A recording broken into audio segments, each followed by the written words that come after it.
Hello guys! Once again, magtuturo na naman tayo ng sketching figure. This time, Action Anatomy. By the way, it's me, by Kuya Joel, your friendly artist. It's about time to make more.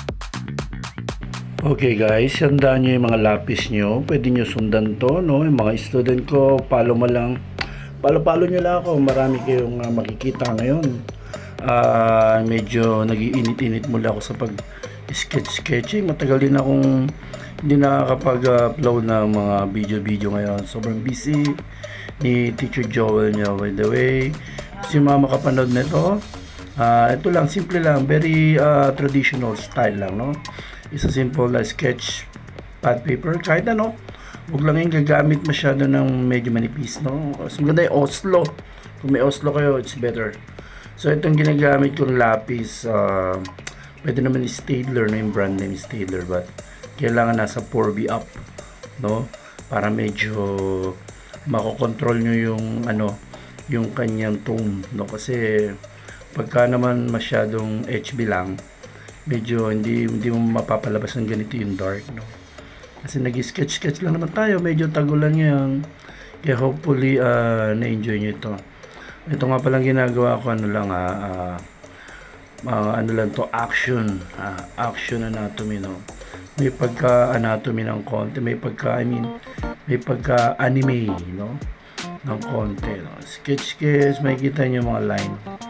Napakalaga ng mga line na yan, no? Para makontrol natin yung paglalagay ng mga mask.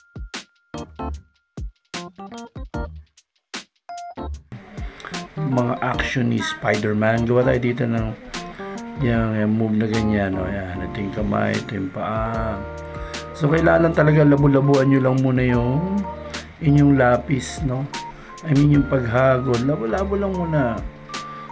Pagka medyo okay na at satisfied ka na doon sa sketch na ginawa mo, saka mo siya didinaan gaya nito. Ikaklaro na natin yung kanyang mukha. Ayan, ginawa ko na kay Spider-Man na nga lang yan. Yan yung braso niya dito, yung kanyang muscle. Yan, di ba? Ako hindi ko masyadong malaala ito, pero nagka-caricature tayo, of course. Siyempre yung caricature more on cartooning talaga eh. So ito, take time practice. Lahat naman pagka ginagamay mo, talagang makukuha mo siya. Don't worry yan. Talagang pagtuloy-tuloy ang kamay mo yan, no? Di ba? Pwede na yan. Next, siguro isip pa tayo. Siguro nakatayo naman. So, medyo paborito ko yung ito, yung nakaganito. Pag nakatingin yung nasa top ka, tawagin to sana yung bird's view. No, hindi naman masyadong top. Kasi panipis yung paa. Ayan. Kasi may worm view pag sa ilalim ang kuha. Hopefully makapag-turo ko ng mga ganun para mas yung mga beginners, although nakikita nyo na sa mga YouTube, pero iba pa rin yung nakikita nyo yung turo ni Kuya Joel, no? Teacher Joel na lang siguro. Wala, talaga inano ko sarili ko na magturo. So that's it guys. Hopefully nag-enjoy kayo, and it's me, Kuya Joel. Medyo pause.